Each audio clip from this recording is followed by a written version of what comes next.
Oke, Bismillahirrahmanirrahim. Assalamualaikum warahmatullahi wabarakatuh. Kembali lagi di MFH Channel. Kali ini gue ingin membahas sesuatu yang begitu penting di tahun ini.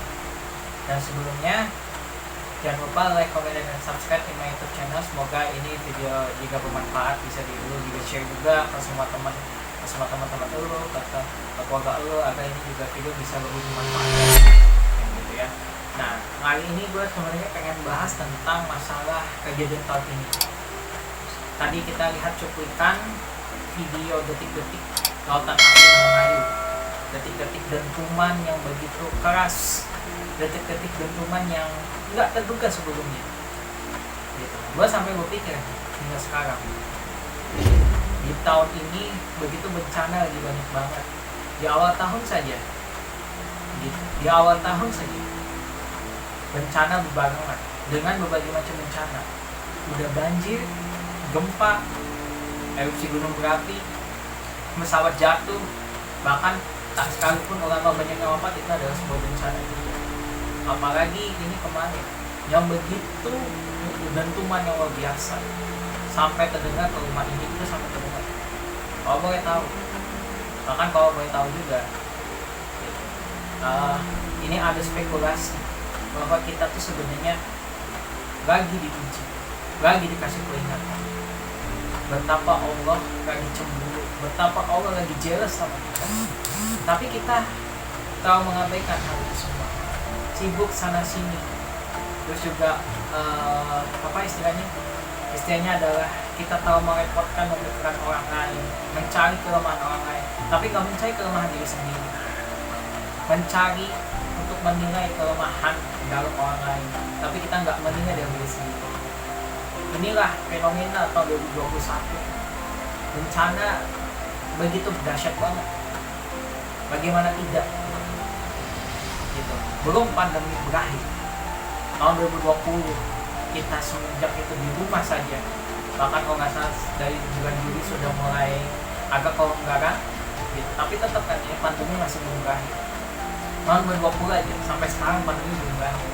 Meskipun vaksinasi lagi berjalan, namun adanya vaksin juga belum tentu efektif pandemi itu bisa berakhir. Karena memang tapi vaksin itu adalah jalan terakhir untuk mengatasi pandemi itu. Tapi tetap kalau misalkan udah vaksin tapi tidak menerapkan dengan menjaga jarak, tidak disiplin mencuci tangan, dan juga tidak menutup masker dan sebagainya, masih berkerumun, nah itu yang akhirnya juga jadi bahaya juga persoalan.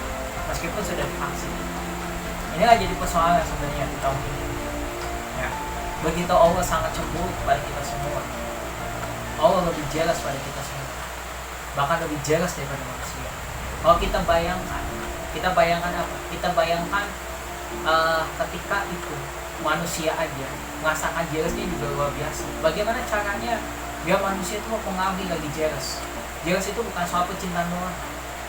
Soal persahabatan pasti ada jealousnya. Soal di keluarga juga ada jealousnya. Bahkan sama Allah lebih jealous lagi sama kita semua.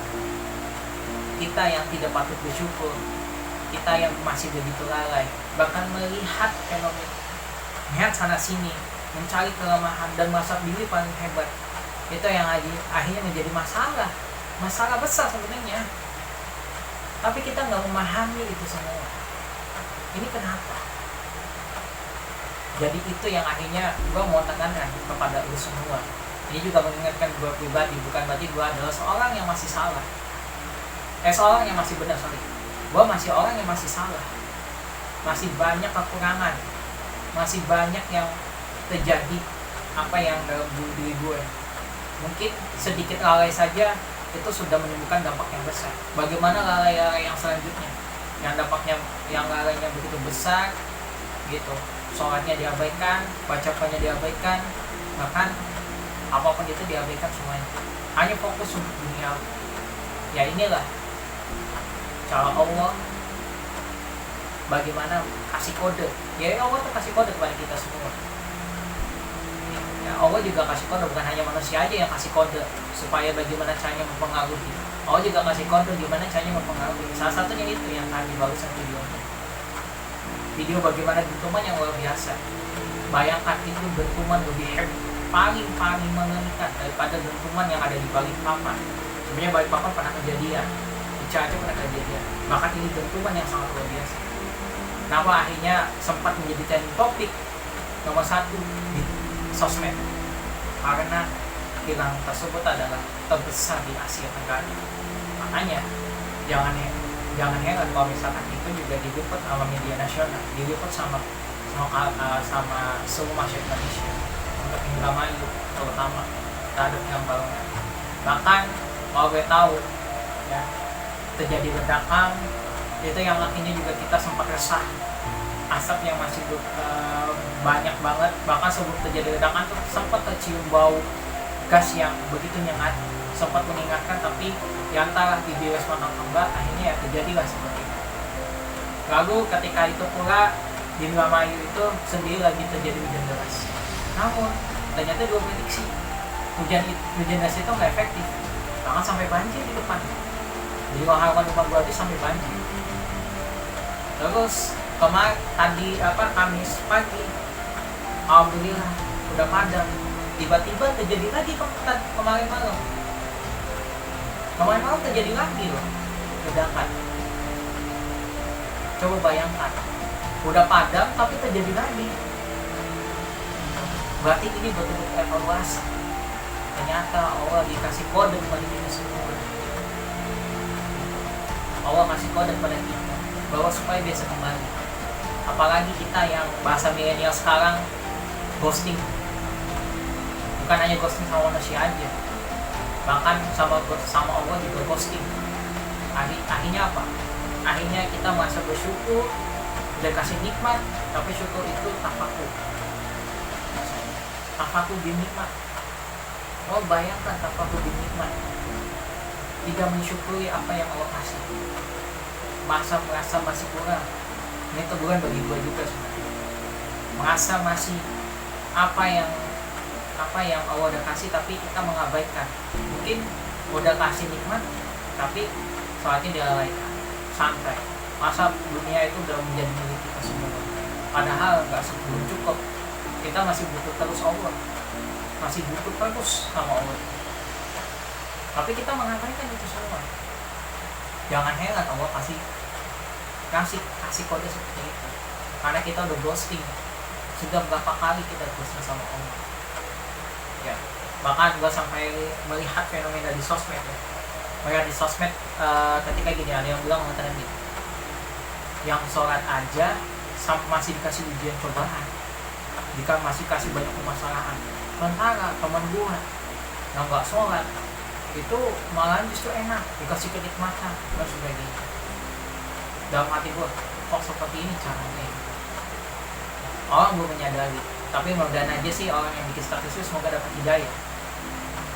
Menurut gua itu sebenarnya kenikmatan yang bisa buat lu nggak ibadah, terus Allah kasih nikmat, sebenarnya itu Allah tuh menjebak kita semua, menjebak lu, menjebak gua juga sebenarnya. Karena apa? Karena ketika Allah kasih nikmatnya, misalkan nggak sholat tapi nikmat itu terus ada, itu sebenarnya Allah tuh menjebak. Supaya apa? Supaya mereka udah lalai, udah Allah tuh udah betul-betul malas banget ngurusin namanya, ya udah gitu. Ya Allah ngasih lah nikmatan ini, nikmatnya hanya cuma duniawi tapi akhiratnya nggak dapat. Ya udah Allah ngasih nikmatnya pas banget, ibaratkan udah itu surganya mereka. Itu yang namanya istighfar, hanya mengoptimalkan pada hanya sisi duniawi, kenikmatan duniawi saja, namun optimal pada akhiratnya itu tidak ada sama sekali. Nah itu naudzubillah min dzalik. Jangan sampai. Bukan berarti ketika orang yang rajin sholat beriman, bukan berarti Allah yang kasih maksudnya ketika hujan banyak, meskipun itu sholat, beriman, sering zikir, baca Quran, bukan berarti Allah itu adalah mengkhianati hamba. Tidak sama sekali. Allah itu sayang sama kita semua. Allah kenapa kasih kode juga? Allah pikir Allah kasih kode itu kenapa? Biar Allah itu biar seorang hamba itu istiqomah sama Allah, masih bertahan enggak sama Allah ya, masih bertahan enggak sampai sekarang. Tapi kitanya kalau sibuk menunjukkan sana sini, kalau sibuk menyalahkan sana sini, kita nggak evaluasi. apa yang sudah sehubungan sama Allah udah baik apa belum. Kita udah posting berapa kali sama Allah, tapi kita abaikan. Ya, Allah boleh tahu ujian yang paling terberat itu adalah ketika di zaman Rasulullah dan para sahabat dibandingkan ujian misalkan hari seperti ini. Bahkan Rasulullah juga sama. Rasulullah pada diuji, bahkan ujinya lebih berat banget, paling berat. Oh, gue tahu bagaimana menyebarkan dakwah sana sini, di sana sini lu banyak tantangan, banyak halangan, udah diudahin, dilemparin kotoran. Bayangkan kayak gitu. Ya bahkan mau diancam Rasulullah mau dibunuh. Bayangkan kayak itu semua. Ya itu ujian berat. Kalau misalkan ujian yang kita merasakan hari berat, coba tengok Rasulullah juga sama. Mana ujiannya lebih berat. Bagaimana kemarin ya kalau misalkan bulan aja kita adalah bulan Rasulullah dari Madinah ke Al-Aqsa. Itu bagaimana perjalanannya yang nggak cukup panjang untuk sampai ke sana. Kan dulu kan belum ada kendaraan mobil, bukan ada pesawat. Kau bayangkan kayak gitu semua. Tantangan itu banyak, para sahabat juga sama banyak. Tapi kita tidak memahami hal tersebut, tidak mengadani. Bahkan Allah kenapa ngasih uji kepada kita semua?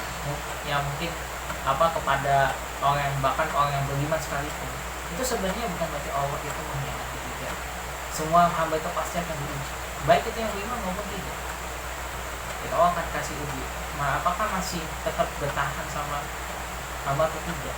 Masih bertahan, maksudnya hamba itu bertahan gak sama Allah? Masih istiqomah gak? Kalau misalkan masih istiqomah, ya tidak memikirkan hal tersebut, tidak memikirkan dunia, tidak memikirkan hal itu menjadi sesuatu yang apa ya istilahnya, sesuatu yang tidak menyalahkan sana sini, menyalahkan diri sendiri, menyalahkan hubungan kita bagaimana sama Allah itu. Ya, bahkan Rasulullah SAW saja udah dijamin masuk surga saja, bahkan masih masa berdosa.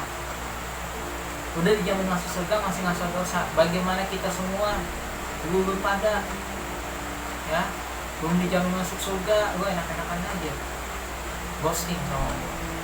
Ini jadi peringatan sebenarnya kejadian itu. Allah kasih kode tahun 2021 itu benar-benar udah cukup banget. Allah boleh tahu mau kasih kode apa lagi nih Allah. Dari Allah tuh mau kasih kode apa lagi pada kita semua. Bukan berarti gue juga bilang ini adalah orang yang paling baik, bukan. Gue masih banyak salah, gue juga masih pakai ilmu. Namun gue terus berdoa supaya apa yang salah, gue pengen terus minta diampuni. Bisa jadi gue dosanya lautan. Mungkin gue doa, mungkin gue sholat, gue ini, tapi bisa jadi dosa gue lebih banyak daripada pahalanya. Ya, karena nggak tahu. Ya, karena nggak tahu dosa gue tersebar ke lautan sebelum ya. Karena kita juga masih banyak salah. Ya. Apalagi ini masalahnya begitu pelik. Ya. Bahkan juga sampai menuduh apa istilahnya yang kalau gue tahu ya, ini lagi ada terorisme juga menuduh muslim sebagai terorisme. Padahal di dalam ajaran Islam itu tidak ada yang namanya ajaran terorisme. Apalagi kita sama Islam, membawa Islam, itu tidak ada sama sekali. Itu tidak ada sama sekali. Jangan sampai ketika misalkan mindset karena terorisme, mindset kayak itu, tapi kita nggak semangat untuk ilmu agama. Karena mindset seperti itu, padahal belum tentu yang dituduhan itu juga sebenarnya betul adanya. Memang kita harus hati-hati betul. Namun jangan sampai kita juga to the point, karena kita tidak tabayun dulu, karena tidak mencari sana sini, gua nggak diskusi sana sini. Ya ini jadi peringatan juga sebenarnya, menuduh muslim sebagai terorisme. Jadi peringatan sebenarnya. Allah kasih kode sebenarnya. Karena bukan apa-apa sebenarnya. Ya, kalau boleh tahu dipikir-pikir, memang ini ada evaluasi kita semua. Bagi gua juga sebenarnya. Bukan berarti gue sampaikan ini gue adalah orang yang paling benar, tidak. Gue juga masih lalai, gue masih banyak salah. Gue juga masih banyak ghosting sama Allah ya, kalau gue tahu entah di hari hidup gue apa nantinya ya, karena kita nggak tahu juga, kita juga nggak tahu nanti hari hidupnya apa. Nah ya, karena menurut gue hijrah itu nggak berjalan dari satu ini, tapi hijrah itu ya terus berjalan. Bahkan belajar itu bukan hanya udah sampai S1, S2, S3, enggak, tapi belajar itu seumur hidup. Apakah ketika kita belajar hanya cuman berpatok pada di bangku aja? Tidak kan? Belajar itu banyak banget. Termasuk menikah juga nanti kita harus punya ilmu. Termasuk kita nanti punya anak juga kita harus berilmu. Termasuk kita nanti berkeluarga apa ya kita harus berilmu. Bagi ilmu agama itu harus banyak. Mungkin bisa jadi orang itu punya bakat, tapi bakatnya cuma hanya duniawi, namun agamanya nihil.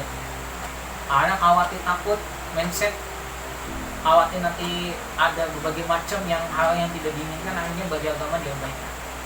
Ya cuma hanya fokusnya duniawi doang, tapi masalah agama tidak dipelajari. Karena udah terpaku dengan mindset kayak gitu, ya akhirnya mau gimana belajar agama. Ini penting sebenarnya ya, padahal agama itu, belajar agama itu ada mempengaruhi bagaimana untuk nanti kehidupan ke depan. Kita diberi ruh, ditiupkan ruh, diberi pikiran, diberikan apapun segalanya itu supaya kita benar-benar mau belajar ya, menggunakan mata, tangan, terus begini itu seperti kita supaya belajar, supaya kita tidak terlena dengan dunia globalisasi ini. Sebenarnya itu udah mudah gitu. Apalagi di pandemi ini kita bisa belajar melalui online sambil rebahan pun itu nggak masalah menurut gue. Tapi kitanya aja yang mau belajar karena takut kuota habis, tapi kita nggak mau belajar, apalagi belajar agama, takut itu. Alasannya karena macam-macam, nggak mau untuk kajian online, kuotanya habis, tapi dimanfaatkan untuk hal yang mudarat. Padahal kalau kita percaya kuota habis, insya Allah akan ganti. Karena digunakan yang baik, itu digunakan yang baik, terus juga istilahnya udah niat yang baik juga, Allah udah ganti nih, udah kasih kesempatan, nih kasih kuota, Allah kasih rezeki. Makanya ya, ini yang harus kita beri perhatian bagi kita semua. Gua paham tauhid itu bukan ajaran Islam. Siapa bilang tauhid itu ajaran Islam? Itu tidak ada. Dengan kaitan sama jihad itu tidak ada sama sekali. Tidak ada. Hanya oknum-oknum saja lah yang hanya mengatakan bahwa hal itu karena sesuai ajaran Islam. Dari mana? Apalagi kayak tidak mentabur tabayun. Itu yang jadi bahaya juga. Padahal dalam Al-Quran aja ada sebuah sumber, ada sebuah berita, kita harus fokus dulu.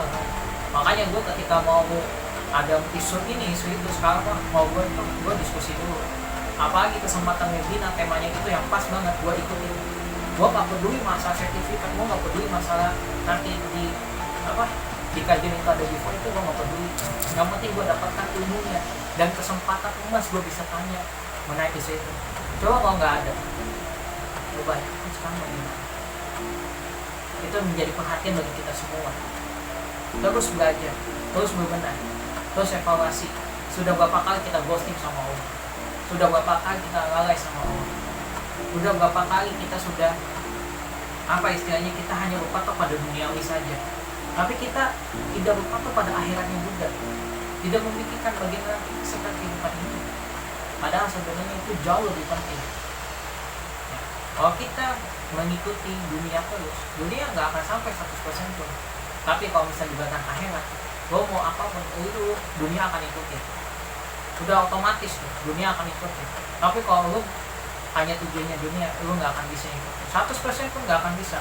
Lo mau begadang, lo 24 jam bekerja, lo hanya pengen dapat ini, pengen dapat itu, tapi lo kalau misalnya tidak ada kaitan sama agama itu lo nggak akan bisa sampai. Bahkan juga kemarin kan ingat banget kan, sampai ada yang sampai ngerjain skripsi seminggu terus tiba-tiba nyawanya melayang gitu. Karena cuma hanya kita ya, supaya gimana skripsinya selesai, tapi zolim juga sama tubuh, zolim juga sama waktu istirahat kita. Padahal tubuh juga butuh istirahat, tapi kita zolim sama tubuh kita sendiri gitu ya. Akhirnya kayak gitu kan, karena demi ini ya nekat melakukan apa, boleh sih nekat melakukan apapun, melakukan itu, tapi tetap harus sesuai porsinya, jangan dipaksakan. Apalagi sebenarnya ketika kita waktu sholat, ketika ini itu adalah suatu sesi di mana kita pengen curhat, apalagi tahajud. Gue pengen nangis apapun tuh enak, lega gitu, jujur ya. Apa yang dirasakan tadi tuh begitu lega banget gitu. Lo bayangkan, lo kalau misalkan gak tahajud lo gimana? Makanya ketika lo keluh kesah, ketika lo ada masalah, apa yang harus dilakukan? Sholat, pokoknya sholat dulu. Mau sholat sunnah apapun, pokoknya sholat. Tahajud, sholat sunnah mutlak, sholat sunnah duha dan sebagainya, pokoknya lo sholat ya. Karena justru di situ pula akhirnya lo mencurahkan apa yang terjadi ke masa lo yang lagi dihadapi, utarakan sama Allah gitu. Allah akan mendengar tangisan lo.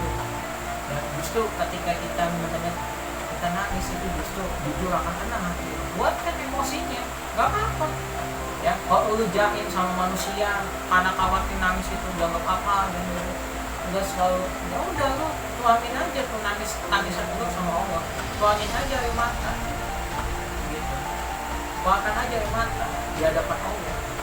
Curhat entah di sujud entah pengganda tangan, itu justru tegak sebenarnya, emosinya dikuatkan gitu. Emosi nangis itu curhat sama Allah, itu juga masih butuh Allah dalam kehidupan ini.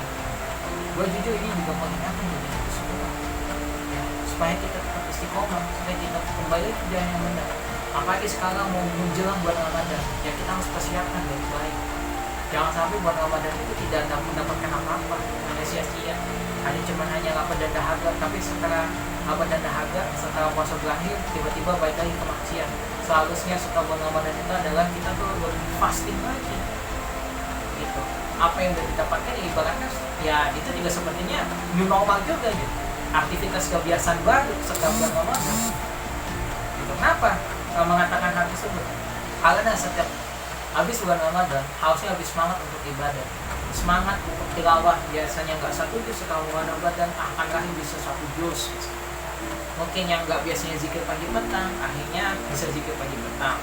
Yang nggak biasa sedekah, akhirnya bisa sedekah. Yang biasanya nggak tahajud, ya akhirnya bisa tahajud. Coba. Itulah bulan Ramadan melahirkan new normal juga. Gitu. Nah, semoga ini juga menjadi peringatan bagi kita semua. Semoga juga menjadi suatu hikmah yang bisa kita ambil. Pokoknya lo tetap harus istiqomah, lo tobat terus gitu. Lo udah berapa kali lalai, udah berapa kali ghosting, lo harus evaluasi caranya apa.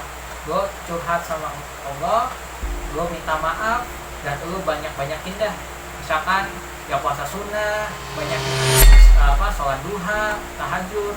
Terus kalau misalnya kebanyakan nanti khawatir gak istiqomah, ya udah nggak apa-apa. Kan dalam Bunda Aisyah juga mengatakan gini, bisa mencintai hambanya yang kontinu meskipun sedikit. Misalnya cuma hanya sholat duha, hanya 2 rakaat doang, udah nggak apa-apa. Tapi kontinu terus, daripada misalkan 12 rakaat tapi saya sempat berhenti tengah jalan. Ya, lebih baik kita sedikit-sedikit dulu. Kamu nanti juga otomatis juga akan bisa terima. Oke?